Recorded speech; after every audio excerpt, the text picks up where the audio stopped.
नमस्कार, न्यूज 18 देख रहे हैं आप और बात करेंगे महायुद्ध की। जी हां, मध्य पूर्व की धरती एक बार फिर से युद्ध की दहलीज पर खड़ी है। इजरायल और ईरान के बीच छिड़ी जंग ने न सिर्फ क्षेत्रीय स्थिरता को चुनौती दी है बल्कि पूरी दुनिया को चिंता में डाल दिया है। 13 जून की सुबह इजरायली सेना ने ऑपरेशन राइजिंग लायन के तहत ईरान पर भीषण हमला किया, जिसके जवाब में ईरान ने ऑपरेशन ट्रू प्रॉमिस 3 के तहत इजरायल के प्रमुख शहरों पर मिसाइलों की मानो बारिश कर दी। यह संघर्ष सिर्फ सैन्य शक्ति का प्रदर्शन नहीं बल्कि धर्म और वर्चस्व की लड़ाई का भी एक प्रतीक है।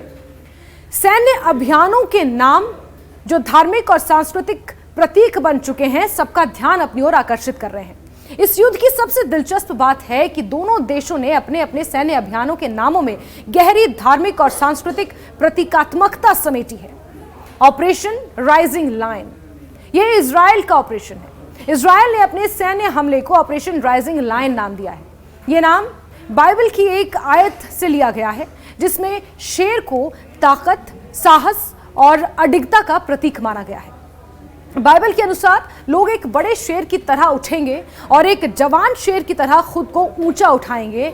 वो तब तक नहीं सोएगा जब तक वो अपने शिकार को ना खा ले और मारे गए लोगों का खून ना पी ले। इस नाम के जरिए इजराइल युद्ध को यहूदियों की पवित्र भूमि और जेरूशलम जैसे धार्मिक शहर के रक्षक के तौर पर प्रस्तुत करता है। शेर यहां इजराइल की शक्ति, सुरक्षा और प्रतिशोध की भावना का प्रतीक है, जो तब तक शांत नहीं होगा जब तक दुश्मन का खतरा पूरी तरह समाप्त ना हो जाए। ईरान ने अपने जवाबी हमले को ऑपरेशन ट्रू प्रॉमिस 3 नाम दिया है। ट्रू प्रॉमिस यानी सच्चा वादा, इस्लामी परंपरा से जुड़ा है।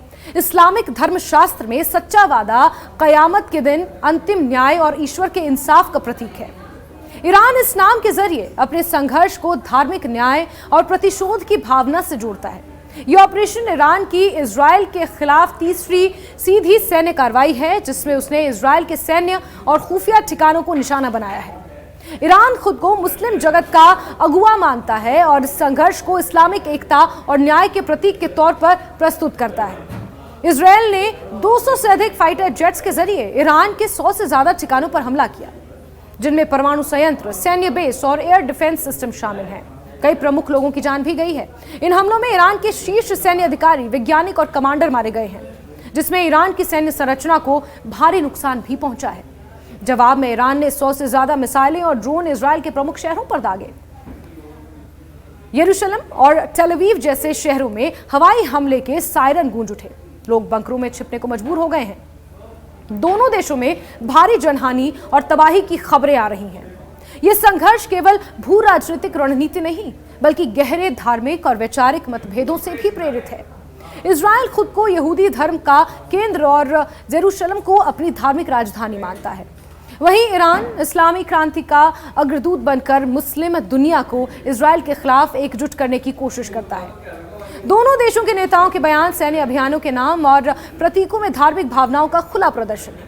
यह लड़ाई अब सिर्फ सीमाओं या संसाधनों की नहीं बल्कि पहचान, आस्था, वर्चस्व की भी बन चुकी है। इजरायल और ईरान के बीच छिड़ी यह जंग मध्य पूर्व को एक बड़े युद्ध की ओर धकेल रही है। दोनों देशों की सैन्य कार्रवाई, धार्मिक प्रतीक और वैचारिक टकराव इस संघर्ष को और जटिल बना रहे हैं। इस युद्ध के नाम, रणनीति और बयानबाजी से साफ है कि सिर्फ हथियारों की लड़ाई नहीं बल्कि विचारधारा, धर्म, क्षेत्रीय वर्चस्व की भी ये लड़ाई है। ऐसे में पूरी दुनिया की निगाहें इसी बात पर टिकी हैं कि क्या ये संघर्ष थमेगा या फिर मध्य पूर्व एक भीषण युद्ध का गवाह बनेगा।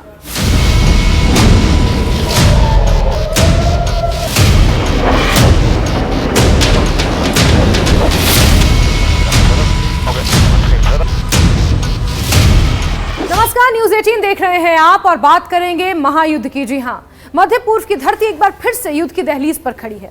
इजरायल और ईरान के बीच छिड़ी जंग ने न सिर्फ क्षेत्रीय स्थिरता को चुनौती दी है बल्कि पूरी दुनिया को चिंता में डाल दिया है। 13 जून की सुबह इजरायली सेना ने ऑपरेशन राइजिंग लायन के तहत ईरान पर भीषण हमला किया, जिसके जवाब में ईरान ने ऑपरेशन ट्रू प्रॉमिस 3 के तहत इजरायल के प्रमुख शहरों पर मिसाइलों की मानो बारिश कर दी। यह संघर्ष सिर्फ सैन्य शक्ति का प्रदर्शन नहीं बल्कि धर्म और वर्चस्व की लड़ाई का भी एक प्रतीक है। सैन्य अभियानों के नाम जो धार्मिक और सांस्कृतिक प्रतीक बन चुके हैं, सबका ध्यान अपनी ओर आकर्षित कर रहे हैं।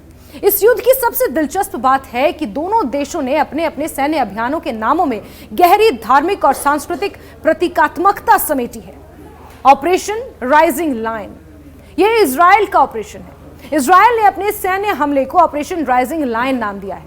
यह नाम बाइबल की एक आयत से लिया गया है जिसमें शेर को ताकत, साहस और अडिगता का प्रतीक माना गया है।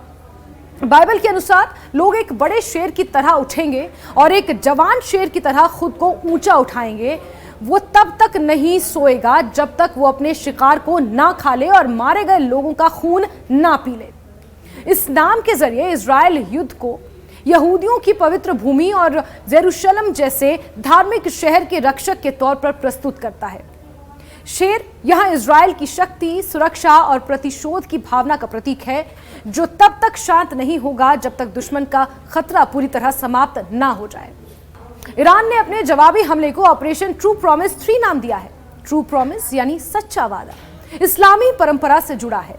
इस्लामिक धर्मशास्त्र में सच्चा वादा कयामत के दिन अंतिम न्याय और ईश्वर के इंसाफ का प्रतीक है। ईरान इस नाम के जरिए अपने संघर्ष को धार्मिक न्याय और प्रतिशोध की भावना से जोड़ता है। यह ऑपरेशन ईरान की इजराइल के खिलाफ तीसरी सीधी सैन्य कार्रवाई है जिसमें उसने इजराइल के सैन्य और खुफिया ठिकानों को निशाना बनाया है। ईरान खुद को मुस्लिम जगत का अगुवा मानता है और इस संघर्ष को इस्लामिक एकता और न्याय के प्रतीक के तौर पर प्रस्तुत करता है। इजराइल ने 200 से अधिक फाइटर जेट्स के जरिए ईरान के 100 से ज्यादा ठिकानों पर हमला किया, जिनमें परमाणु संयंत्र, सैन्य बेस और एयर डिफेंस सिस्टम शामिल हैं। कई प्रमुख लोगों की जान भी गई है। इन हमलों में ईरान के शीर्ष सैन्य अधिकारी, वैज्ञानिक और कमांडर मारे गए हैं, जिसमें ईरान की सैन्य संरचना को भारी नुकसान भी पहुंचा है। जवाब में ईरान ने 100 से ज्यादा मिसाइलें और ड्रोन इजराइल के प्रमुख शहरों पर दागे। यरूशलेम और टेल अवीव जैसे शहरों में हवाई हमले के सायरन गूंज उठे। लोग बंकरों में छिपने को मजबूर हो गए हैं। दोनों देशों में भारी जनहानि और तबाही की खबरें आ रही हैं। यह संघर्ष केवल भू राजनीतिक रणनीति नहीं, बल्कि गहरे धार्मिक और वैचारिक मतभेदों से भी प्रेरित है। इजराइल खुद को यहूदी धर्म का केंद्र और जेरूशलम को अपनी धार्मिक राजधानी मानता है। वहीं ईरान इस्लामी क्रांति का अग्रदूत बनकर मुस्लिम दुनिया को इजराइल के खिलाफ एकजुट करने की कोशिश करता है। दोनों देशों के नेताओं के बयान सैन्य अभियानों के नाम और प्रतीकों में धार्मिक भावनाओं का खुला प्रदर्शन है। यह लड़ाई अब सिर्फ सीमाओं या संसाधनों की नहीं, बल्कि पहचान, आस्था, वर्चस्व की भी बन चुकी है। इजराइल और ईरान के बीच छिड़ी यह जंग मध्य पूर्व को एक बड़े युद्ध की ओर धकेल रही है। दोनों देशों की सैन्य कार्रवाई, धार्मिक प्रतीक और वैचारिक टकराव इस संघर्ष को और जटिल बना रहे हैं। इस युद्ध के नाम, रणनीति और बयानबाजी से साफ है कि सिर्फ हथियारों की लड़ाई नहीं, बल्कि विचारधारा, धर्म, क्षेत्रीय वर्चस्व की भी ये लड़ाई है। ऐसे में पूरी दुनिया की निगाहें इसी बात पर टिकी हैं कि क्या ये संघर्ष थमेगा या फिर मध्य पूर्व एक भीषण युद्ध का गवाह बनेगा।